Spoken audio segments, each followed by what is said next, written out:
Nacionpodcast.com te da la bienvenida y te agradece haber elegido este podcast. Buenos días, Madresfera. Dirige y presenta Mónica de la Fuente. ¡Buenos días, Madresfera! ¡Buenos días, Madresfera! Buenos días, Madresfera. Bienvenidos a un nuevo episodio de nuestro programa. En esta ocasión lo hacemos en formato especial, en formato diferido. Ya sabéis, estos momentos en los que nos reunimos con nuestros entrevistados pues fuera del directo, a otras horas, y encontrando un rincón un poco más íntimo. Hoy lo hacemos con Gloria Viseras, que me hace mucha ilusión poder entrevistar y quiero darle las gracias, Gloria. Bienvenida. Hola. Y muchísimas gracias por estar aquí. Gloria se hizo conocida hace unos años a nivel mediático porque denunciaste pues abusos en la infancia, ¿verdad?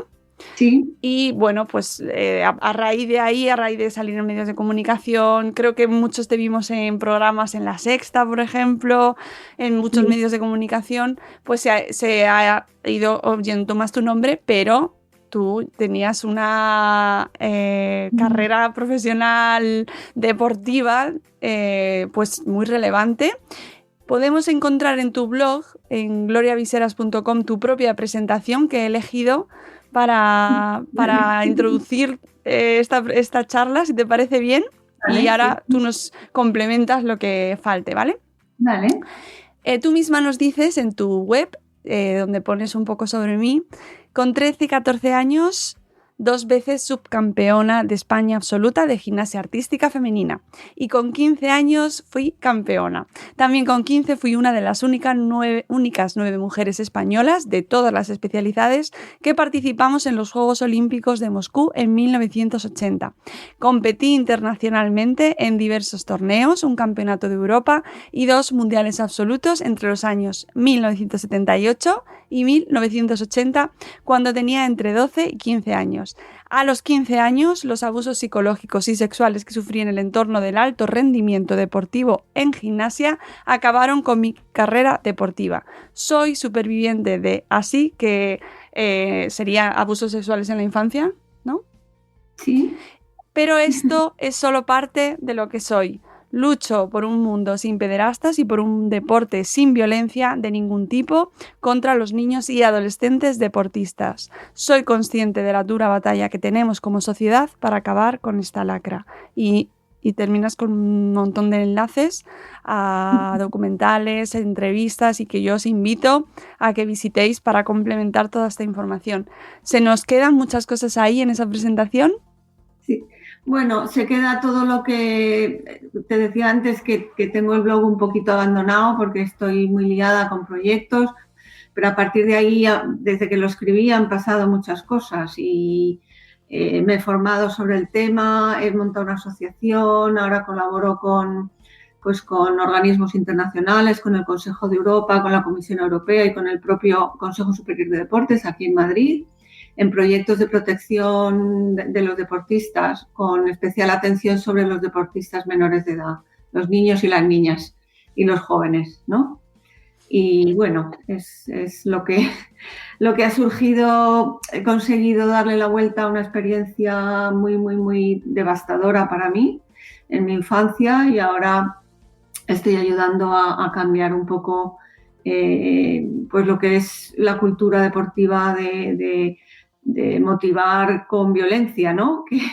Que no debería ser así. Leyendo todo lo que estás haciendo, me parece fascinante y me parece admirable cómo transformas, ¿no? Poder transformar todas tus vivencias y todo lo que te ha pasado todos estos últimos años y desde tu infancia para poder ayudar a familias y para poder ayudar a niños al final, ¿no?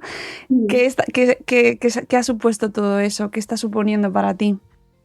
Bueno, yo soy madre de 3 también, ¿eh? Tengo 3 niños, dos niños y una niña maravillosos.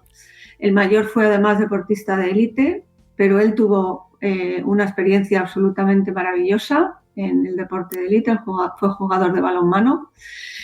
Y bueno, para mí es muy sanador, ¿no? Poder ayudar en algo que ha sido tan traumático para mí. Uh-huh. y me produce mucha satisfacción. Pero también sabemos que ha sido muy complicado, sabemos que cuesta mucho. También he leído que estás recibiendo y que has podido recibir ayuda psicológica en estos últimos años, ¿verdad? Sí, porque bueno, fueron casi 30 años de ocultar, de negar y de no hablar del tema, ¿no? De simplemente querer pues seguir con mi vida lo mejor que podía, ¿no?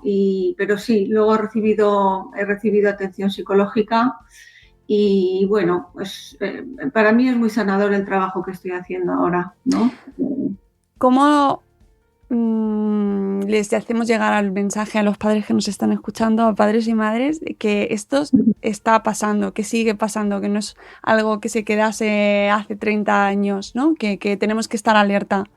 Sí, pues mira, hay que observar, o sea, está ahí, hay cosas en la cultura deportiva que normalizamos y que no consentiríamos absolutamente en ningún otro entorno. Yo a los padres, y trabajo mucho con familias, hago muchas escuelas de familias con clubes y siempre les digo, por ejemplo, si tu hija viene del colegio diciendo que su profesor de matemáticas la ha llamado anormal o gorda, ¿qué harías? ¿No?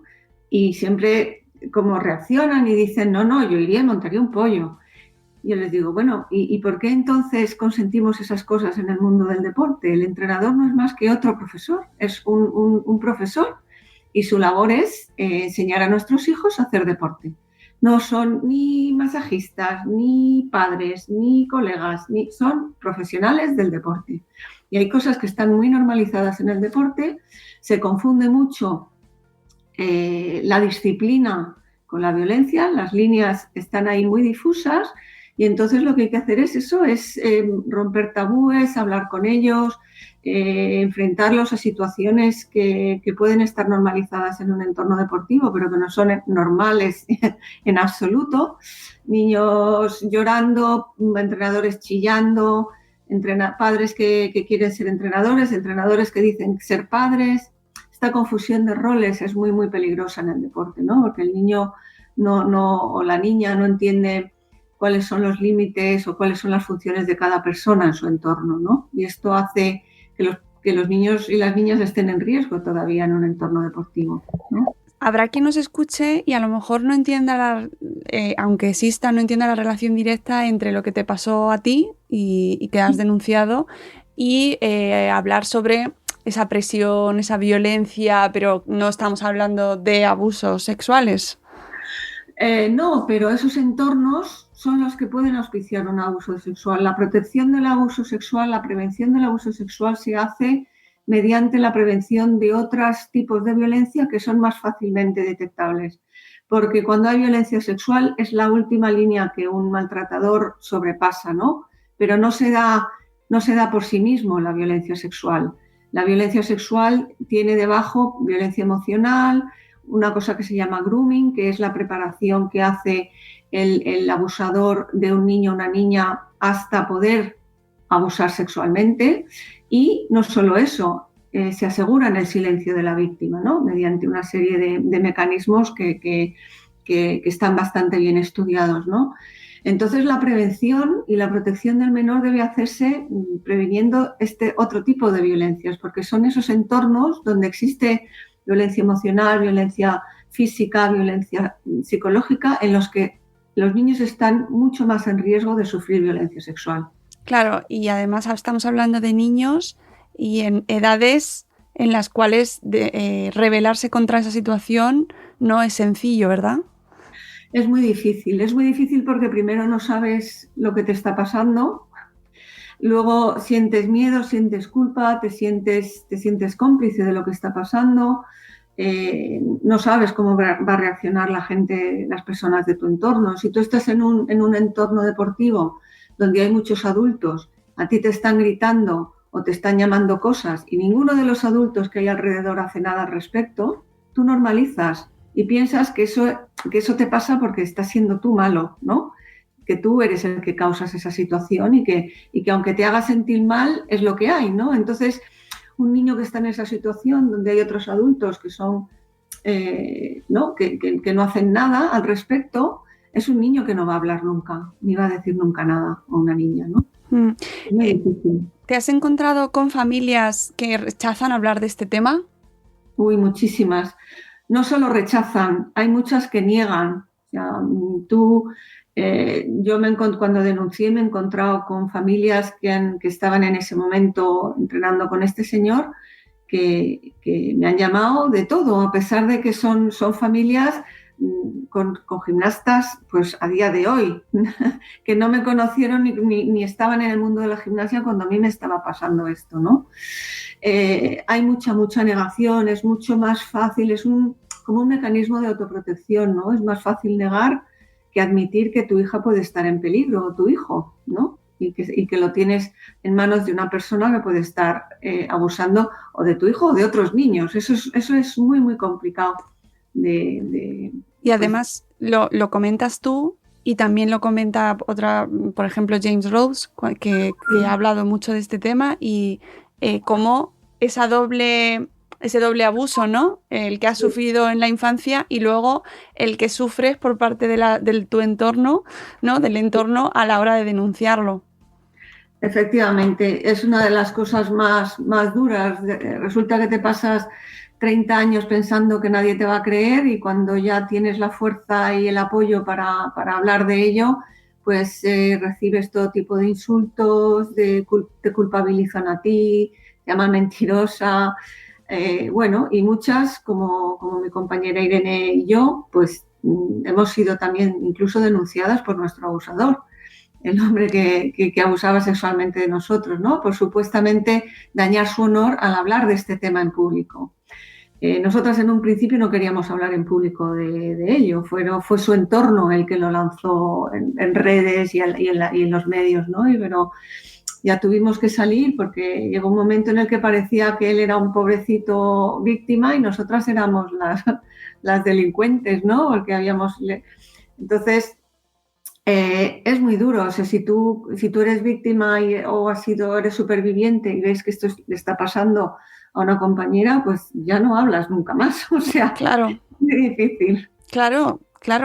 ¿Qué mensaje se le da a todas las personas, a los que han sufrido, a todos los supervivientes, si cuando tú lo denuncias eres tú el denunciado a la vez, ¿no? Sí. Eres el denunciado, eres el culpabilizado, te insultan. Tengo cientos de mensajes por redes sociales que son muy duros y hacen muchísimo daño.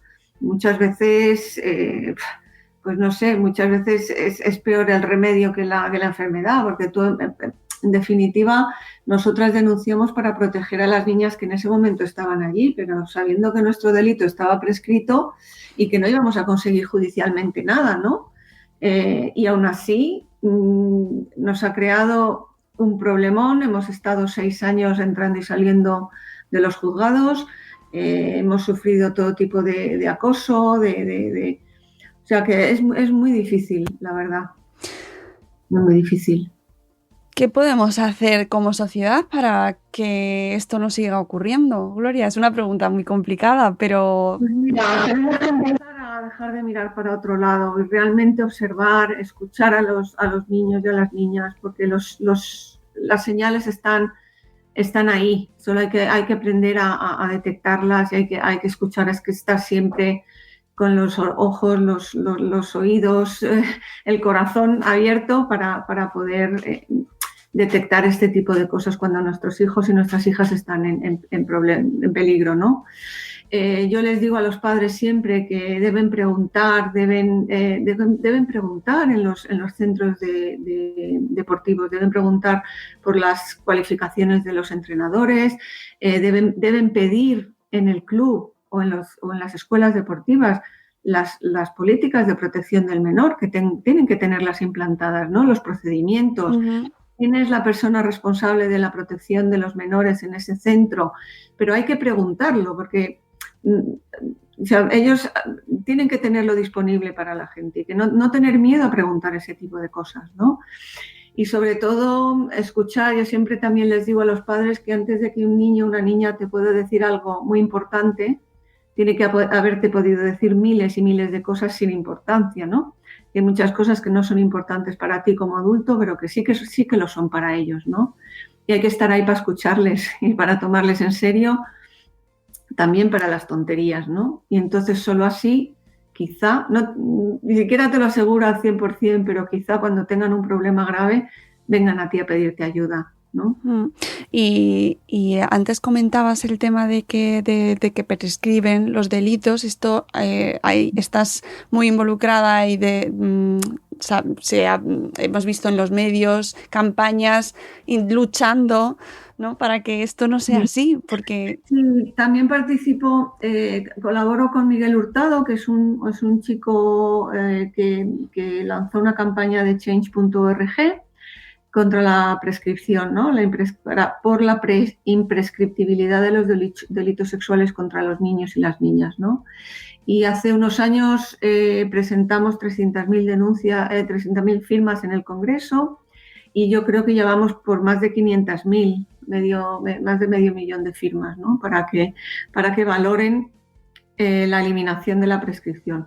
Es muy difícil, pero una de las cosas que ha surgido a raíz de todo este movimiento que está habiendo, el Me Too y todo esto, que bueno, es que la nueva ley y el anteproyecto de ley de protección integral de los menores ya amplía los años de prescripción de entre 5 y 20 años y ahora lo amplía. Antes empezaba a contar a partir de los 18 años de la víctima y ahora va a empezar a contar a partir de los 30 años. Eso amplía muchísimo el plazo y da cabida a que mucha gente pueda denunciar los abusos que ha sufrido. Porque este argumento de por qué, que se oye mucho con las mujeres en la violencia de género, muchísimo, ¿no? De que por qué lo denuncias ahora y no cuando te pasó. Claro. Estamos hablando de niños. Claro, y de jóvenes y de que se denuncia cuando se puede realmente, ¿no? Se tardan muchos años en poder salir de esa situación. Les pasa a las mujeres y les pasa a los niños. Se denuncia cuando se puede. Y yo te digo, cuando eres niña y estás en esa situación, yo podría haber encontrado miles de razones para no denunciar y ni una sola para contarlo, ni una sola. Es mucho más fácil echar una sonrisita y decir que estás cansada o echar una sonrisilla y decir que has tenido un duro entrenamiento a contar lo que estaba pasando allí. Es que era absolutamente impensable. Y si nos está escuchando alguien, Gloria, que ha pasado alguna situación así, ha vivido alguna situación en su infancia, ¿qué les decimos?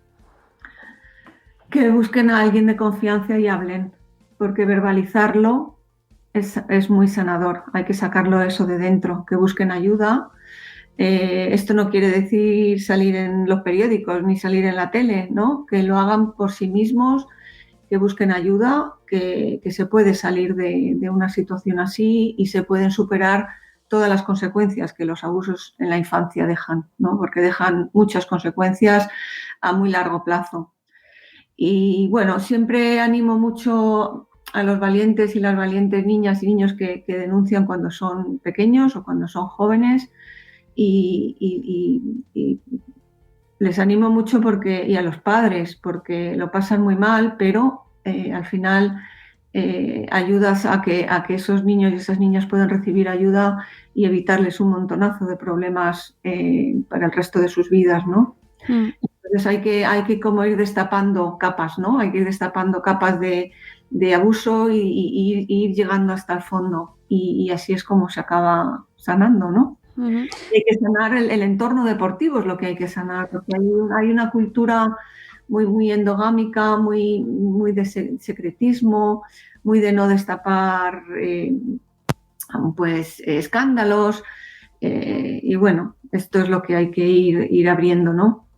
Es muy interesante el tema del deporte y relacionado con los niños y precisamente como padres podemos pasarnos cualquier fin de semana por algún campo de fútbol, por ejemplo. Todo lo hemos visto. Y es lamentable. Sí, y eso es lo que pasa a la luz y a la vista de todos. Lo que yo siempre también digo es que hay que dejar de mirar, cuando se habla de violencia en el deporte, la gente tiende a pensar en una grada de un partido de fútbol y en los aficionados que se pegan en las gradas. Y yo lo que quiero es que la gente aparte un momento la mirada de las gradas y se fije en lo que pasa abajo, en el campo, en las pistas, en las piscinas, en los gimnasios. Hay mucha violencia ahí, muchísima. Y eso es en lo que hay que fijarse ahora mismo. ¿Y empiezan los niños demasiado pronto la competición? Depende de los deportes. Por ejemplo, en mi deporte, la gimnasia, se empieza muy, muy prontito. Por eso es un entorno de mucho riesgo para los niños y las niñas, ¿no?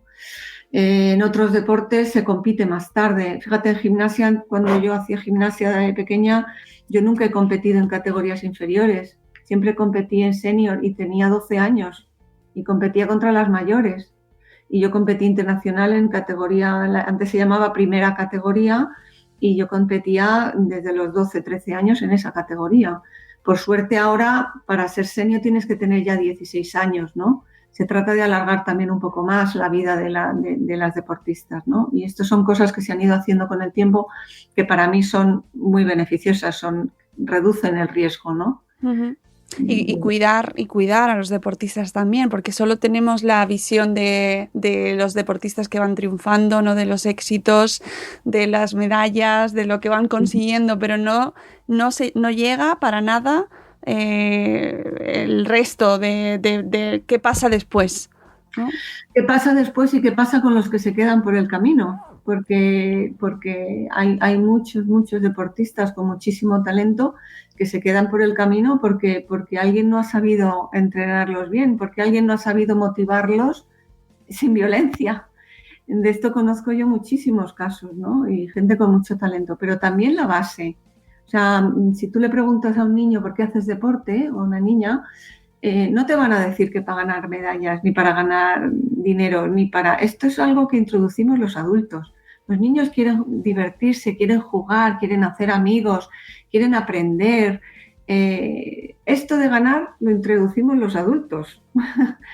y no debe ser así. Esto primero hay que dejar que los niños hagan deporte, se diviertan, lo pasen bien, hagan amigos, aprendan todo lo buenísimo que tiene el deporte. El deporte enseña valores, enseña implicación, enseña respeto, compromiso. Y hay que dejarles que disfruten de eso. Luego ya si hay uno que tiene talento y quiere seguir y está dispuesto también a hacer muchos sacrificios, él y las familias, porque las familias hacen muchos sacrificios cuando tienen un deportista de élite, ¿no? De alto nivel.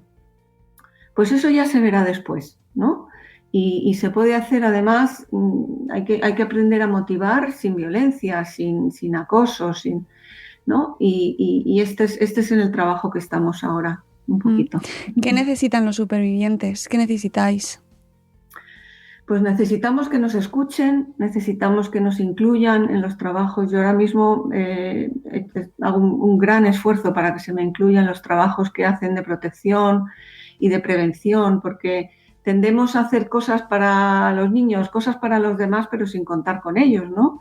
Yo estoy muy, muy a favor de incluir a los niños en tomas de decisiones, en el conocer su opinión. A los entrenadores les digo, tú pregúntale a tus deportistas cómo puedes ayudarles mejor. Te va a sorprender lo claro que lo tienen desde muy pequeños. Pregúntales, ¿cómo puedo ayudarte mejor? ¿Cómo puedo enseñarte más cosas? ¿Qué tenemos que hacer? Trabajar juntos, pero ellos tienen que participar en todo lo que les concierne, ¿no? También a las familias. Muchas familias, o sea, desde siempre... las familias son tratadas como si fueran la peste, ¿no? En los entornos deportivos que tienen ya un poquito más de nivel. No se les incluye, no se les deja entrar en los centros.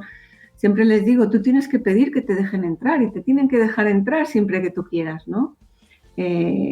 Son tus hijos. Tú si tú vas a un sitio y alguien te dice, bueno, pues mire, déjeme aquí las llaves y su bolso, márchese y vuelva dentro de 2 horas. Tú jamás harías eso. Y sin embargo, estás dejando a tu hijo en una instalación y con unas personas a las que la mayoría de las veces no conoces. no conoces, no sabes cuál es su trayectoria profesional, no sabes nada de esas personas, ¿no? Entonces, por eso siempre animo a todo el mundo, a las familias, a que pregunten, a que se impliquen, a que se enteren, a pedir que les dejen pasar, y a los clubes a que tienen que incorporar a las familias en todo lo que es la formación deportiva de sus hijos, ¿no? Y me interesa mucho una pregunta que seguro que nuestros oyentes se han hecho. ¿Cómo detectamos, cómo se detectan, cómo pueden detectar en los coles, en los equipos, que se están produciendo situaciones de violencia, situaciones de abuso? ¿Qué signos son los que se pueden tener en cuenta? Bueno, primero hay unos indicadores de cómo son los entornos donde se puede producir violencia. Son entornos muy, muy cerrados, son entornos donde hay una persona o dos personas que tienen mucho poder y controlan todo. Son entornos donde los niños no tienen voz, donde hay niños tristes, donde hay niños que no se relacionan entre sí o se relacionan con otra gente de fuera. Estos son un poco los signos de lo que es el entorno. A los niños cambian cuando son víctimas de violencia.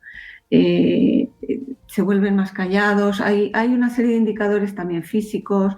Cuando un niño te insiste en que no quiere ir a entrenar. No sé, hay un montón de indicadores que se pueden ir, y hay que actuar cuando se detectan esos indicadores. No se debe dejar bueno, ya se le pasará, ¿no? O bueno, ya veremos lo que hacemos. No, hay que ir, preguntar, a ver qué pasa, preguntarle al niño. Hay que implicarse, ¿no? Y actuar cuando se ven este tipo de cosas. No, y además es que suele haber gente que ha visto cosas. Luego cuando Sí. vas rascando, ¿verdad? Sí, hay mucha gente que ve cosas y no dice nada. Y bueno, como no es mi hijo, a lo mejor, pues no. Ahora mismo, si es una cosa grave, es obligatorio por ley denunciar un posible maltrato a un niño y una niña, ¿no? Porque si no eres cómplice. Pero bueno, hay mucha gente que ve y por muchas razones, también por autoprotección, porque también se culpabiliza también a los que en Reino Unido y en Estados Unidos se llama the whistleblowers, ¿no? Los que pitan, los que dan aviso de un abuso, y ellos también sufren mucha violencia. Entonces hay que también controlar eso, controlar que el que denuncia un posible abuso, un posible maltrato, no sufra consecuencias, ¿no? Claro que al final, escuchándote, tenemos todos mucha responsabilidad. Claro, es responsabilidad de todos los adultos la protección del menor. Y yo sé que para los padres y madres este tema es durísimo, nos cuesta a todos muchísimo. Sí. Nosotros lo que intentamos siempre es hablar en positivo, ¿no? No queremos culpabilizar a nadie, no es culpa de... O sea, lo que queremos es ayudar a sensibilizar, a que la gente aprenda a detectar estas cosas, y el objetivo es que no haya nada que detectar. El objetivo es crear entornos donde no sea posible una violencia o un maltrato o un abuso, ¿no? Poner todos los mecanismos de protección tenerlos controlados para que no pueda ir nadie y abuse de nuestros hijos. Ese es el objetivo. Trabajamos y nos centramos mucho en la prevención. Uh-huh. Y escuchar a los niños también, ¿no? Sí. Hay que escucharlos desde siempre, vamos, todo lo que te tengan que decir y tomarlos en serio, y no negarles las cosas que son para ellos importantes, ¿no? Uh-huh. Bueno, aparte del blog próximos que sé que tienes que retomar, Gloria. Sí, es que estoy en muchos proyectos ahora y la verdad tengo mi trabajo que es en el deporte, pero no tiene nada que ver con protección, pero es que no me da la vida de tanta cosa. Pero sí que me gustaría cerrar la entrevista preguntándote cómo estás. Pues yo ahora estoy muy bien, lo he pasado muy mal, lo he pasado muy mal toda mi vida con rebrotes y tal, lo pasé muy mal cuando denuncié y los años que vinieron después, pero ahora estoy empezando a ver resultados, estoy empezando la gente me contacta directamente pidiendo ayuda y estoy pudiendo ayudar a mucha gente orientándoles e indicándoles dónde tienen que pedir ayuda de especialistas, porque yo no soy psicóloga ni soy médico, entonces yo les indico un poco dónde tienen que pedir ayuda, ¿no? Pero hay muchos padres que me llaman, muchas familias, muchos deportistas. Trabajo también con el Consejo Superior de Deportes, estamos haciendo un proyecto ahora muy bonito. O sea que ahora estoy viendo resultados y entonces eso me anima mucho. Me alegro y de verdad que creo que estoy hablando en nombre de los que nos escuchan, estoy segura. Muchísimas gracias por... Nada, gracias a vosotros y por el trabajo que hacéis de divulgación. Y bueno, vamos a cuidar de nuestros niños y niñas, ¿no? Exactamente, cuidar de nuestros niños. Y podéis encontrar a Gloria en redes sociales. ¿Estás mucho por redes o te pasas poco? Sí, estoy bastante en redes. Me gusta mucho Twitter, es la que más utilizo. Uh-huh. ¿Con precaución o te metes ahí con gusto? ¿Qué Twitter, qué miedo o no? Bueno, siempre digo que Twitter es un heral de egos, pero sí, Twitter me gusta porque me permite pues alzar la voz, la mía, ¿no? Personal, no filtrada por otros. Antes tendríamos, cuando hacíamos declaraciones o algo, cuando no había redes sociales, siempre todo lo que decías llegaba filtrado, ¿no? Claro. Esta es una herramienta que puedes utilizar directamente, ¿no? Es tu voz la que sale ahí al mundo, ¿no? No, es una maravilla. Y encima que respondas tú, yo te contacté, te pedí la entrevista, me la diste, es una maravilla, ¿no? Sí, tiene sus peligros porque también estás muy expuesta y ya te digo, por ahí he recibido todo tipo de mensajes duros, pero bueno, hay también que aprender a un poco un poco a aprender a descartar lo que te hace daño, a no tomártelo todo muy personal, porque entonces no haces más que hacerte daño, ¿no? A ti mismo. Pues Gloria, muchísimas gracias de nuevo. Esperamos ver todos los proyectos en los que vas trabajando y mil gracias, de verdad. Y me alegro que estés mejor y que vaya en aumento, ¿no? Esa mejoría y ese bienestar y que, bueno, que ayudemos a mucha gente. Ese es el objetivo. Sí, a los niños y a las niñas. Exactamente. Muchísimas gracias. Gracias a vosotros y por vuestro trabajo. Y a todos los que nos escucháis, muchísimas gracias por haberlo hecho, de verdad. En ocasiones tratamos temas que son más difíciles, son un pelín más duros, pero que son súper necesarios y os invitamos a que lo compartáis con vuestro entorno y que se hable de ello. Muchas gracias y, como decía Gloria, cuidemos a nuestros niños. ¡Adiós! ¡Hasta mañana! ¡Hasta mañana!